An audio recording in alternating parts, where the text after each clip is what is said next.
to this episode of the Influencer Talks. Game of cricket in India is followed like a religion. It runs into the blood of over 1 billion Indians. But still, there is a cricket control board in India which is struggling for survival. Today, we have Ms. Ghazal Khan as our guest, who is the CEO of the Indian Wheelchair Cricket and member of दिव्यांग cricket control board of India. आइए गजल से बात करते हैं कि वो किस तरह के समस्याओं को देखती हैं और उनके आने वाले प्लान्स क्या हैं, उनका नेक्स्ट टूर्नामेंट कब और कहां होगा। आइए बात करते हैं गजल खान से। वेलकम टू द शो गजल। गजल जो हैं मैं बता ही चुका हूं कि she is CEO of the Indian wheelchair cricket and also she is member of Divyang cricket control board of India. So Ghazal, मेरा पहला सवाल आपसे यह है कि क्रिकेट हमारे यहाँ कहा जाता है कि हिंदुस्तान में पूजा जाता है। बिल्कुल बिल्कुल। और घर घर में मेरे ख्याल से हर मेंबर बहुत ही एक्सेप्शनल होगा जो किसी को क्रिकेट का शौक नहीं है, अदरवाइज करोड़ों लोग क्रिकेट के शौकीन हैं हिंदुस्तान में। जी। वहीं आप जिस तरह का क्रिकेट कर रहे हैं जो एक दिव्यांगों के लिए कर रहे हैं, तो पहले मुझे आप ये बताएं कि नेक्स्ट कुछ दिनों में आपका एक टूर्नामेंट शुरू होने वाला है दिव्यांगों के लिए, तो उसका मुझे थोड़ा सा डिटेल पहले आप शुरू में बताएं। जैसे कि आपने बोला कि क्रिकेट हमारे देश में एक कह लीजिए रिलीजन की तरह माना जाता है। लोगों की रगों में खून के साथ साथ क्रिकेट दौड़ता है, हम तो ये मानते हैं। बिल्कुल। गली गली में क्रिकेट इतने शौक से खेलते हुए आपको बच्चे बड़े सब नजर आ ही जाते हैं। जी, जी। तो एक्चुअली इसका मैं स्टार्टिंग से बताती हूँ कि कैसे ये आइडिया हम लोगों के पास आया। एक्चुअली हम Divyang cricket control board of India के तहत एक सब्सिडरी बोर्ड के तहत Indian wheelchair cricket team, Indian physically challenge standing cricket team, Indian disabled women cricket team as well as deaf and dumb cricket team, ये जो cricket teams हैं इनको हम चलाते हैं। जैसे नॉर्मल क्रिकेट खेली जाती है उसी तर्ज पर ये क्रिकेट भी खेली जाती है। बस फर्क सिर्फ इतना है कि ये लोग फिजिकली चैलेंज्ड होते हैं, या ये कह लीजिए कि फिजिकली मोस्टली एबल्ड होते हैं। हम लोगों से, जैसा कि मैंने महसूस किया, हमसे ज्यादा एबल होते हैं, ये सिर्फ देखने में डिसेबल लगते हैं एक्चुअली। तो जब लास्ट ईयर लॉकडाउन लगा था तो पूरे देश में मतलब एक गमगीन माहौल सा छाया हुआ था, उदासी छाई हुई थी। तो आईपीएल की जब न्यूज आई कि आईपीएल दुबई, शारजा, यूएई में ऑर्गेनाइज होगा इस साल, तो क्रिकेट जगत में तो बहुत ज्यादा हैप्पीनेस थी ही थी। साथ ही हमारे देश में शायद जो वो मायूसी थी वो एक तरफ कम हो गई थी काफी हद तक। तो ये तो अच्छा न्यूज था कि चलो क्रिकेट दोबारा से स्टार्ट हो रहा है, लेकिन हमारे जो फिजिकली चैलेंज प्लेयर्स हैं उनके लिए ये था कि सर वो लोग वहां खेल सकते हैं, हम नहीं खेल सकते हैं। तो उनको था कि यार हम लोग क्रिकेट नहीं खेल पा रहे, हमारे पास प्लेयर्स जो थे वीडियोस डालते रहते थे अपने कि घर में प्रैक्टिस कर रहे हैं, छत पे प्रैक्टिस कर रहे हैं, खेत में प्रैक्टिस कर रहे हैं, इस तरीके की वीडियोस आती थी, जिसने हमें इन्फ्लुएंस किया कि यार हमें भी इन लोगों के लिए कुछ आईपीएल जैसा बड़ा टूर्नामेंट ऑर्गेनाइज करना चाहिए। तो इसी को लेकर मेरे पिताजी श्री हारून रशीद, जो कि फाउंडर है दिव्यांग cricket control board of India के, आपने दिव्यांग प्रीमियर लीग DPL ऑर्गेनाइज करने का प्लान किया। इसे प्लान करते करते 5 महीने से ऊपर टाइम हो गया है, क्योंकि बहुत मुश्किल होता है एक ऐसे बड़े टूर्नामेंट को अंजाम देना। जी। तो यहाँ से इस तरीके से ये ऑर्गेनाइज करने का सोचा। अब ये दुबई में शारजा इंटरनेशनल स्टेडियम पे खेला जाएगा। ये बहुत ही गर्व की बात है कि शारजा इंटरनेशनल स्टेडियम पे, जहाँ पे नेशनल टीम खेल के आई, आईपीएल में पूरे मतलब वर्ल्ड के क्रिकेटर्स ने खेला है, और वहाँ हमारे दिव्यांगजन प्लेयर्स भी पार्टिसिपेट कर रहे हैं, खेल रहे हैं। तो ये बहुत ही प्राउड फील होता है। कब से है गजल, ये अब कब से शुरू होगा और कब तक चलेगा? ये 8 तारीख से 8 अप्रैल से शुरू हो जाएगा। आफ्टर दैट 15 अप्रैल को इसका फाइनल मैच खेला जाएगा। और कितनी टीम्स इसमें पार्टिसिपेट कर रही हैं, कहाँ से कर रही हैं? इसमें 6 टीम पार्टिसिपेट कर रही है। ऑल ओवर इंडिया से हम लोगों ने प्लेयर्स जो है वो इसके लिए सेलेक्ट करे हैं। जैसे आईपीएल में कोई जरूरी मायने नहीं रखता कि आप किस स्टेट के प्लेयर हैं, ऐसे ही हमने इसमें भी अलग अलग स्टेट से जैसे टीम्स ऑर्गेनाइज कर सकते थे, मैनेज कर सकते थे। 6 टीम्स हमने इसमें बनाई हैं, जिनका नाम है Kolkata Knight Fighters, Chennai Super Stars, Mumbai Idols, Gujarat Hitters, Delhi Challengers and Rajasthan Rajwade. ये 6 टीम्स जो हैं इसमें पार्टिसिपेट कर रही है, जिसमें 90 players physically challenge cricketers of all over India participate कर रहे हैं। दैट इज एन अचीवमेंट गजल, मैं यही कहूंगा कि ये बहुत बड़ी एक उपलब्धि है आपके लिए। लेकिन एक चीज बताइए, एग्जैक्टली क्रिकेट, अगर हम जनरल क्रिकेट के बारे में बात करते हैं तो बहुत स्पॉन्सर्स मिलते हैं, फाइनेंसर्स मिलते हैं, और that is a big business in itself. तो आपको किस तरह के प्रॉब्लम्स या चैलेंजेस मिले कि फाइनेंशियली ऑर्गेनाइजिंग करने के लिए जो आपने फेस किए? एक्चुअली ये जो क्वेश्चन आपने किया है, ये जो पार्ट है स्पॉन्सर्स को अट्रैक्ट करना या फिर स्पॉन्सरशिप लेके आना, ये सबसे ज्यादा हाईएस्ट चैलेंजिंग पार्ट है इस फिजिकली चैलेंज क्रिकेट में। क्योंकि नॉर्मल क्रिकेट को किसी से कहने की जरूरत नहीं रहती, उनके पीछे स्पॉन्सर्स होते हैं कि आप हमारी स्पॉन्सरशिप एक्सेप्ट कीजिए। लेकिन यहाँ पे पार्शियलिटी देखी जाती है, यहाँ पे वो सपोर्ट नहीं मिलता है जो नॉर्मल क्रिकेटर्स को मिलता है। जबकि हमारा संविधान कहता है कि राइट टू इक्वलिटी हम लोगों का अधिकार है, और फिर भी राइट टू इक्वलिटी के अकॉर्डिंग हम लोग चलते नहीं है, या ये कह लीजिए कि शायद कुछ लोग इस चीज को फॉलो नहीं करते हैं। बहुत सारे स्पॉन्सर्स के पास जाना पड़ता है, बहुत ही चैलेंजिंग, बहुत ही ज्यादा चैलेंजिंग होता है ये।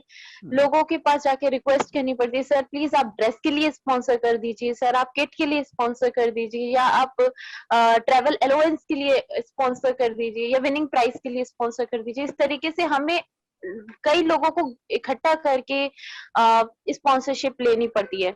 जबकि नॉर्मल अगर क्रिकेटर्स होते तो उनके पास तो ऑफर्स ही ऑफर्स होते हैं, पर प्लेयर स्पॉन्सरशिप होती है वहां, तो ऐसा चलता है। लेकिन इसमें ये बहुत ज्यादा चैलेंजिंग है, हद से ज्यादा चैलेंजिंग एक्चुअली। आपको इसमें किसी भी तरह का कोई गवर्नमेंट सपोर्ट या इंफ्रास्ट्रक्चर सपोर्ट फ्रॉम बीसीसीआई कुछ मिलता है? गवर्नमेंट से बस इतना सपोर्ट होता है कि जब हम इंटरनेशनल टूर या इंटरनेशनल टूर्नामेंट्स वगैरह ऑर्गेनाइज करते हैं तो फिर वहां से हमें परमिशन मिल जाती है, और इसके अलावा और कोई बेसिक सपोर्ट नहीं मिलता है, ना इंफ्रास्ट्रक्चर को लेकर, ना ही किसी हेल्प को लेकर, किसी प्लेयर की हेल्प को लेकर या किसी टीम की हेल्प को लेकर। इवन जब हम इंटरनेशनल टूर्नामेंट्स ऑर्गेनाइज करते हैं, जो हमारी नेशनल इंडियन टीम्स हैं, चाहे वो व्हील चेयर क्रिकेट टीम हो, स्टैंडिंग टीम हो, तो इनके भी अगर हम टूर्नामेंट्स ऑर्गेनाइज करते हैं तो भी हमें सेम स्ट्रगल स्पॉन्सरशिप के लिए करनी पड़ती है। क्योंकि एक छोटा सा भी अगर टूर्नामेंट ऑर्गेनाइज करते हैं तो मिनिमम बजट 1-1.5-2 लाख रुपए आता ही है मिनिमम। एक छोटा सा टूर्नामेंट, फ्रेंडली टूर्नामेंट भी ऑर्गेनाइज करती है तो उसके लिए, और ये फंड इकट्ठा करना ये इतना चैलेंजिंग होता है कि बस ये कह लीजिए कि अभी हमारा शायद स्ट्रगल पार्ट चल रहा है, कि धीरे धीरे हम लोग स्ट्रगलिंग कर रहे हैं, और इतना बड़ा टूर्नामेंट अब हम ऑर्गेनाइज करने जा रहे हैं। तो ये अच्छा है कि चलो हम फाइनली एक प्लेटफॉर्म तक तो पहुंच रहे हैं। जी जी, नहीं, इसके लिए बहुत बहुत मुबारकबाद कि आप इतने बड़े लेवल पे, इंटरनेशनल लेवल पर शारजाह इंटरनेशनल स्टेडियम में एक अपना इसके लिए टूर्नामेंट रख रहे हैं। लेकिन अब इसकी मुझे थोड़ी शुरुआत बताइए कि ये जो आपका दिव्यांग cricket control board of India है, जो आप कह रहे हैं जी, हारून रशीद जी ने इसकी शुरुआत की, उन्होंने इसको फाउंड किया, तो वो कब शुरू हुआ, कैसे हुआ, और तब से अब तक का क्या क्या उसमें चैलेंजेस आए, ये आप थोड़ा सा बताएं। एक्चुअली हारून रशीद जी मेरे पिताजी हैं और हमारा सौभाग्य है। तो इसकी शुरुआत ऐसे भी, बैकग्राउंड जो उनका रहा है वो एज ए बीइंग क्रिकेटर रहा है। एक इंसिडेंट उनकी लाइफ में हुआ था जिसकी वजह से वो आगे अप्रोच नहीं कर पाए, लेकिन रणजी ट्रायल तक वो पहुंचे थे। इसके अलावा क्रिकेट एकेडमी वो चलाते थे, बच्चों को क्रिकेट सिखाने के लिए, फ्री क्रिकेट एकेडमी थी। उसमें एक प्लेयर आया जिसका नाम था दीपक छोकर।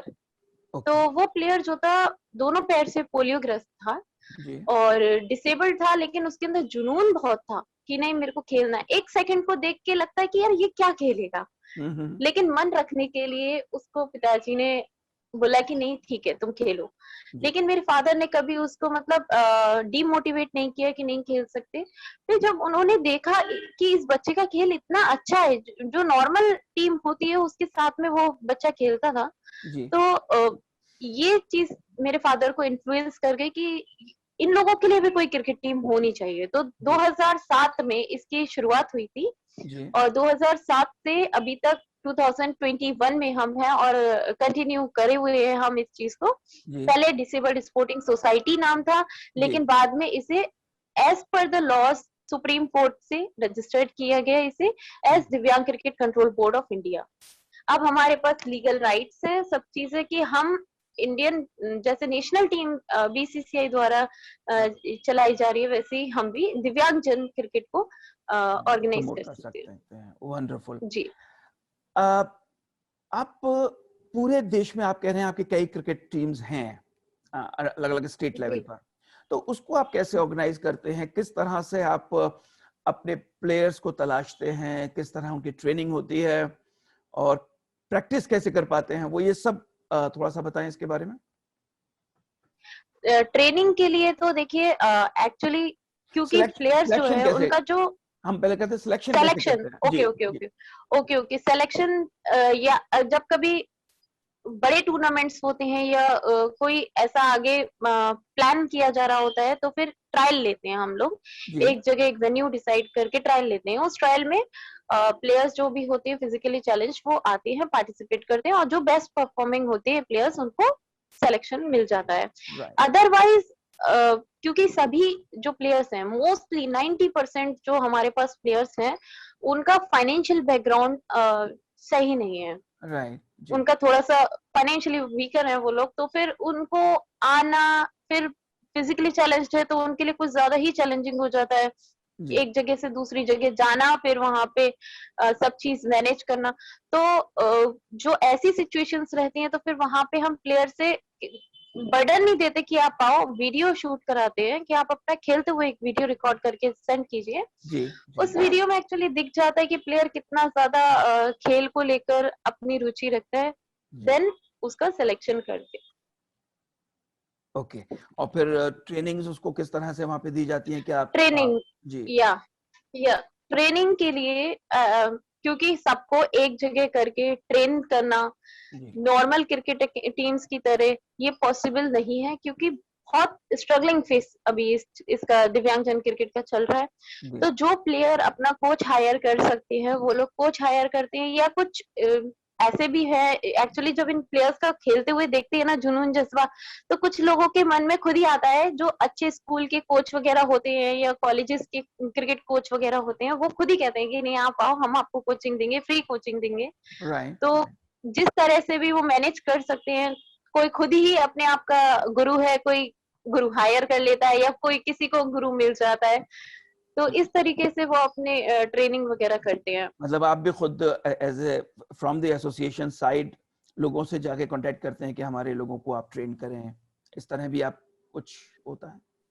हाँ, अगर हम जहां तक अप्रोच कर सकते हैं तो वहां तक, जैसे अगर हमारी किसी सिटी में कोई कोच है जो जिनसे हमारा अच्छा ताल्लुकात है, वो हमारे साथ जुड़े हुए हैं, तो हम उनको बोल देते हैं कि सर इनको भी कोचिंग दीजिए। ओके।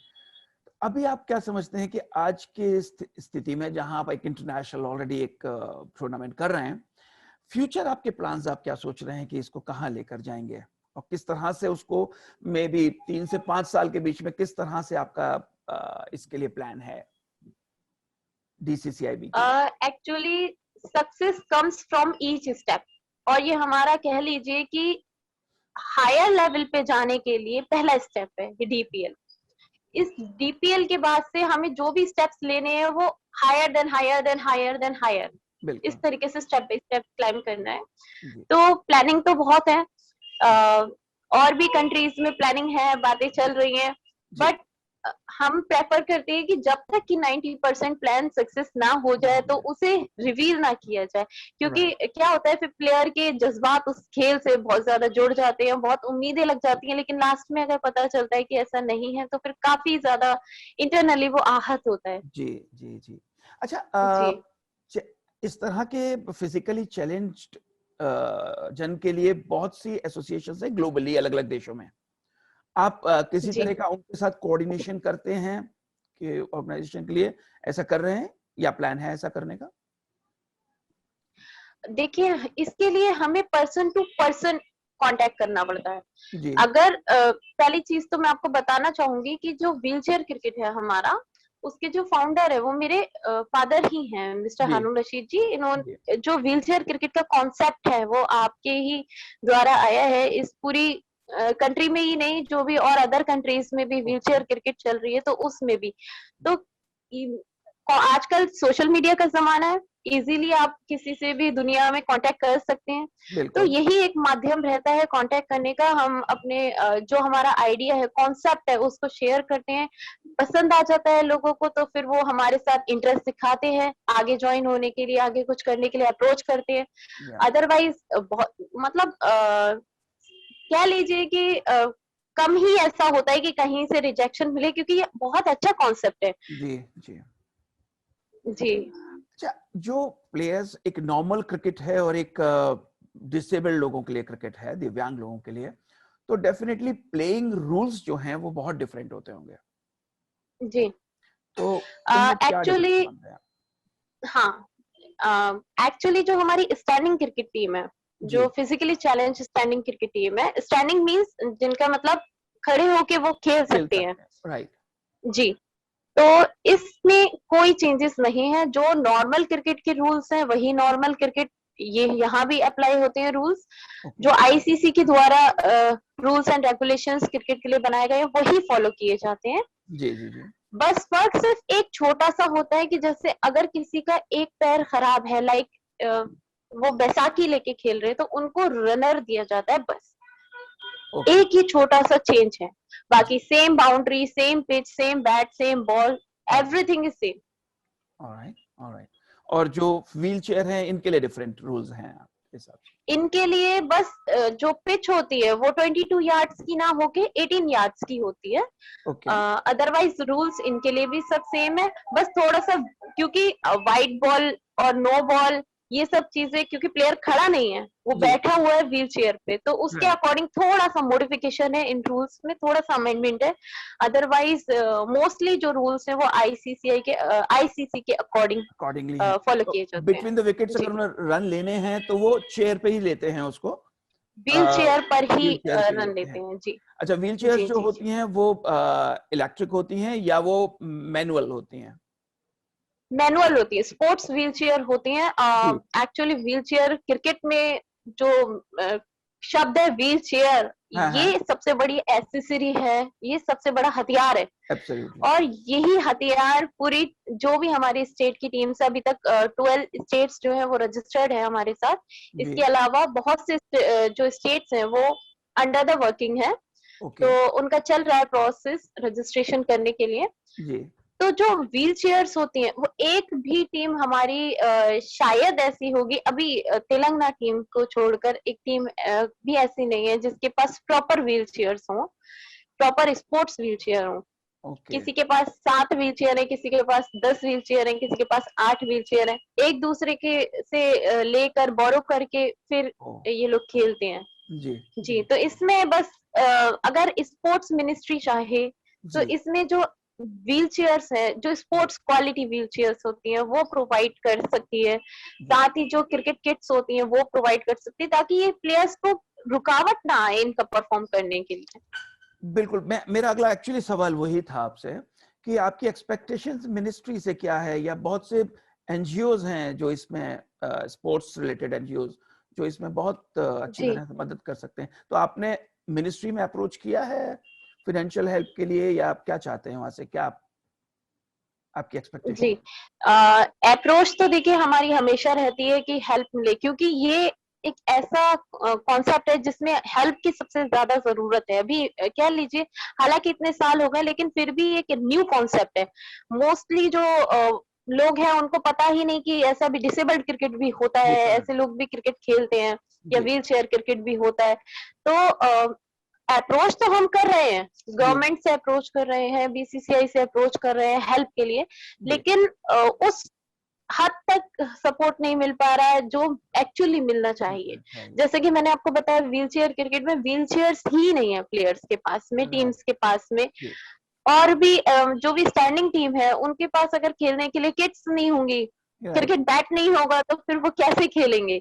ये मेन एसेसरीज होती हैं। और फाइनेंशियली भी, जैसा कि मैंने आपको पहले ही बताया कि 90% जो प्लेयर्स है वो फाइनेंशियली स्ट्रांग नहीं है, वीकर सेक्टर से बिलोंग करते हैं।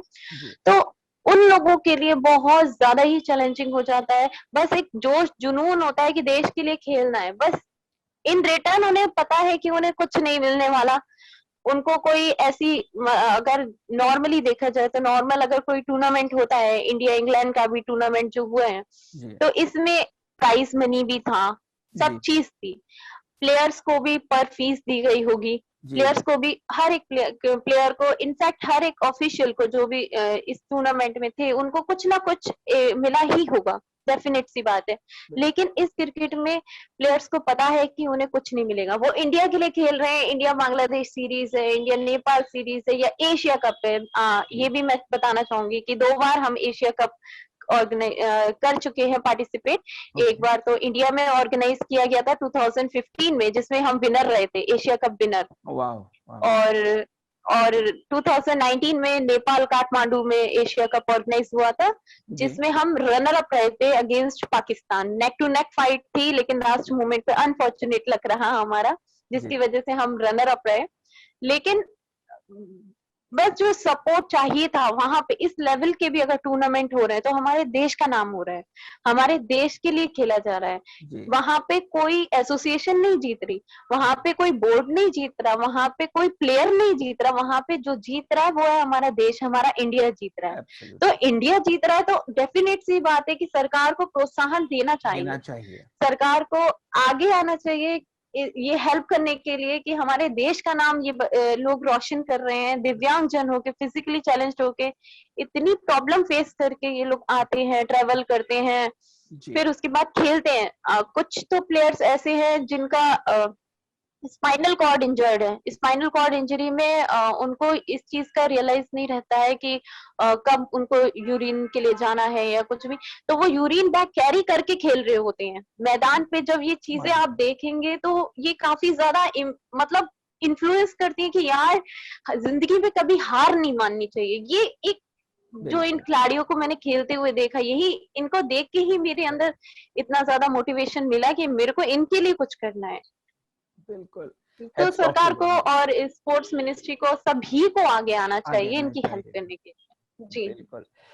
अच्छा गजल, मैं आपसे एक पूछूंगा, क्योंकि आप उनके साथ रही हैं, आप कह रहे हैं आप खुद इंस्पायर होते हैं उनको देखकर, तो कुछ ऐसे प्लेयर्स के बारे में हमें बताइए जो आपकी टीम का हिस्सा हैं और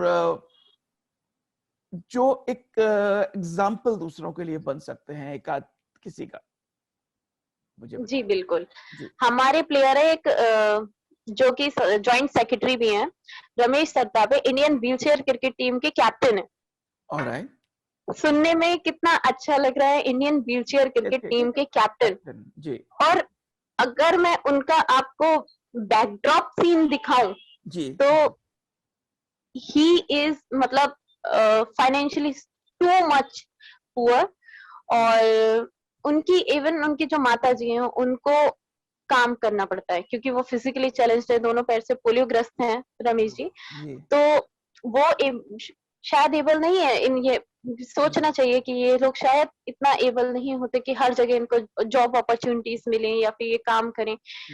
लेकिन उनको कोई जॉब नहीं है, उनकी मदर को इस एज में आके उनको घर का काम करना पड़ रहा है। ऐसे ही और भी प्लेयर्स हैं, मुकेश कंचन है, उनका एक, पहले दोनों ही पैर पोलियोग्रस्त थे लेकिन बाद में एक पैर थोड़ा सा रिकवर हुआ, देन एक लेग में उनके प्रॉब्लम है, वो बैसाखी लेके खेलते हैं। और इसके अलावा हमारे और भी बहुत सारे प्लेयर्स हैं। एक एम्पटी मतलब हाथ उनका कटा हुआ है, मयूर दुमसिया, जिन्होंने वर्ल्ड रिकॉर्ड भी बनाया हुआ है। दिल्ली से इंडिया गेट से गेटवे ऑफ इंडिया तक साइकिलिंग की थी। वर्ल्ड रिकॉर्ड होल्डर हैं। साथ ही हमारा लक है कि वो हमारी इंडियन क्रिकेट टीम का पार्ट भी हैं। तो ऐसे बहुत सारे प्लेयर्स हैं, हर खिलाड़ी की अपनी एक स्टोरी है। जी जी जी जी जी जी बिल्कुल। जो आप बता रहे हैं, आप देखिए खुद ही मतलब सोच के भी ऐसा होता है कि इन लोगों को किसी जॉब की जरूरत है ही नहीं। मतलब ये अपने आप में एक इंस्पिरेशन है। बिल्कुल। बिल्कुल। गजल, मैं आपको एक तो पहले तो मुबारकबाद दूंगा कि आप पहले इतना बड़ा शारजाह इंटरनेशनल स्टेडियम में एक पहला टूर्नामेंट कर रहे हैं अपना, 8 तारीख से 8 अप्रैल से 15 अप्रैल तक। जी थैंक यू। और थैंक यू सो मैं मच। डेफिनेटली इस प्रार्थना करूंगा कि बहुत सक्सेसफुल हो, बहुत अच्छा हो। All the best. और थैंक यू, आपने समय निकाला। एंड जब आपका ये खत्म हो जाएगा 15 तारीख के बाद, तो फिर आपसे एक बार बात करेंगे। बिल्कुल, definitely. Thank you so much sir. Thank you गजल, थैंक यू वेरी मच।